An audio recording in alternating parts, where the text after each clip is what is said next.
Assalamualaikum warahmatullahi wabarakatuh. Halo, apa kabar anak-anakku sekalian? Baiklah, sekarang kita mulai pembelajaran minggu kedua mata pelajaran Bahasa Indonesia. Minggu lalu kalian sudah menyimak video tentang teks deskripsi. Kemudian sekarang kita ke pembelajaran kedua, yaitu tentang teks deskripsi juga, tetapi di sini. Nah, kompetensi dasar yang berikutnya yaitu 3.2. Menelaah struktur dan unsur kebahasaan dari teks deskripsi. Yang berikutnya yaitu 4.2.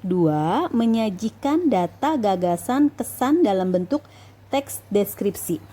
Berhubung sekarang sedang masa pandemi COVID, jadi di sini kita akan mempelajari tentang teks deskripsi yang berkaitan dengan virus corona. Oke? Oke anak-anakku sekalian, kita perhatikan. Bab 1 tentang berkreasi dengan teks deskripsi. Kita akan mempelajari tentang definisi, ciri, dan jenis teks deskripsi. Kemudian informasi penting dalam teks deskripsi. Ada juga struktur dan kebahasaan teks deskripsi, penyampaian isi teks deskripsi, dan yang terakhir penyusunan teks deskripsi. Nah ya, itu adalah materi kita pada bab 1. Baiklah anak-anakku sekalian, sambil kalian membuka buku paket kalian di halaman kedua, di situ ada pengertian teks deskripsi. Apa sih itu deskripsi? Nah, kalian bisa lihat sendiri bahwa teks deskripsi itu adalah teks yang menggambarkan. Selanjutnya, ciri-ciri teks deskripsi juga bisa kalian lihat di halaman 3. Di situ dicontohkan ada sebuah teks deskripsi tentang Parangtritis nan indah.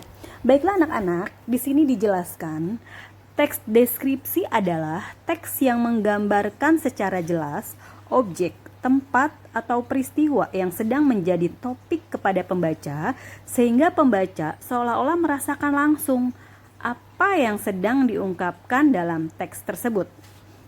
Sambil dilihat di buku paket kalian di halaman 3 ada contoh teks deskripsi. Oke, sekarang perhatikan ciri-ciri teks deskripsi. Yang pertama, menggambarkan atau melukiskan sesuatu. Yang kedua, melibatkan kesan, indera, gambaran, objek jelas. Yang ketiga, membuat pembaca atau pendengar merasakan sendiri. Yang keempat, bahasa baku dan ilmiah. Dan yang terakhir yaitu menjelaskan ciri-ciri objek secara terperinci. Itulah ciri-ciri teks deskripsinya. Oke anak-anak, sekarang jenis teks deskripsi. Jenisnya itu terbagi menjadi 2. Yang pertama explanatory. Explanatory itu artinya berdasarkan fakta yang dilihat langsung oleh penulis. Dan yang kedua yaitu sugesti. Sugesti itu berkaitan dengan tempat atau spasial, benda, waktu, dan orang. Nah, itulah 2 jenis teks deskripsi yang nantinya akan kita tulis bersama-sama. Nah, sekarang berikutnya, informasi penting dalam teks deskripsi itu apa saja? Yang pertama, di sini kita harus membaca secara keseluruhan teks deskripsi tersebut. Contoh tadi teks deskripsi tentang Parangtritis nan indah. Kemudian yang kedua, memahami isi teks deskripsi. Dan yang ketiga yaitu menemukan ide pokok setiap paragraf dalam teks deskripsi. Yang berikutnya, kebahasaan dalam teks deskripsi. Yang pertama, berisi penjelasan terperinci supaya objek menjadi konkret. Yang kedua, kalimat menggunakan serapan panca indera. Yang ketiga, pilihan kata dengan emosi kuat dalam teks. Yang keempat, penggunaan kata berimbuhan. Yang kelima, penggunaan kata sinonim. Dan yang terakhir, penggunaan kata depan dan huruf kapital. Yang berikutnya, penyampaian isi teks deskripsi yang telah didengar atau dibaca. Bagaimana cara mendeskripsikan pohon tomat?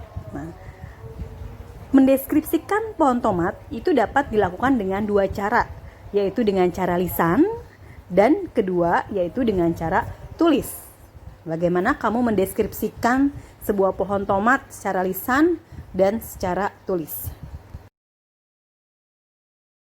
Nah, sekarang kalian perhatikan. Penyampaian isi teks deskripsi secara tulis. Yang pertama, pahami objek yang akan dideskripsikan. Terlebih dahulu kita harus memahami objek apa yang akan kita deskripsikan. Yang kedua, catat atau kumpulkan informasi penting. Yang ketiga, informasi yang dikumpulkan itu harus mengandung karakteristik dari objek yang dideskripsikan. Kemudian yang keempat, tulislah kembali objek berdasarkan informasi yang kamu peroleh.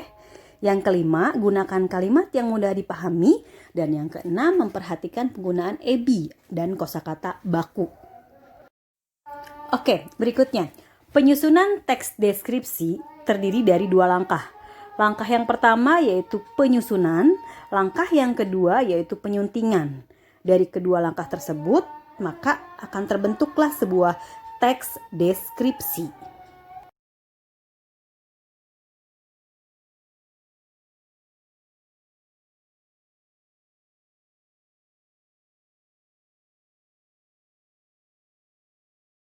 Oke anak-anak, yang berikutnya langkah-langkah penyusunan teks deskripsi. Yang pertama, menentukan topik. Sudah jelas ya, topik yang harus kita tentukan itu apa. Yang kedua, menentukan tujuan penulisan. Yang ketiga, mengumpulkan informasi. Yang keempat, membuat kesimpulan sebuah tulisan. Kemudian mengembangkan kerangka tulisan. Dan yang terakhir yaitu menentukan judul. Yang terakhir, penyuntingan teks deskripsi. Silakan dapat kalian baca sendiri bagaimana langkah-langkah ini berbentuknya seperti bentuk piramid. Jadi kalian simak baik-baik, kalian lihat baik-baik cara penyuntingan teks deskripsi itu seperti apa. Oke anak-anakku sekalian, pembelajaran pertemuan minggu kedua cukup sekian dulu. Nanti kita lanjutkan ke pertemuan minggu ketiga. Terima kasih. Tugas untuk minggu kedua, nanti kalian silakan hanya membaca beberapa macam teks deskripsi yang terdapat di buku paket halaman 3, 4, dan 5. Di situ ada 4 macam contoh teks deskripsi. Silakan kalian baca baik-baik. Yang pertama judulnya Parang Tritisnan Indah. Yang kedua Ayah Panutanku. Yang ketiga Ibu Inspirasiku. Dan yang keempat yaitu Si Bagas Kelinciku. Hanya itu tugas dari Bahasa Indonesia kelas 7. Untuk pertemuan berikutnya nanti akan diinformasikan kembali. Terima kasih. Wassalamualaikum warahmatullahi wabarakatuh.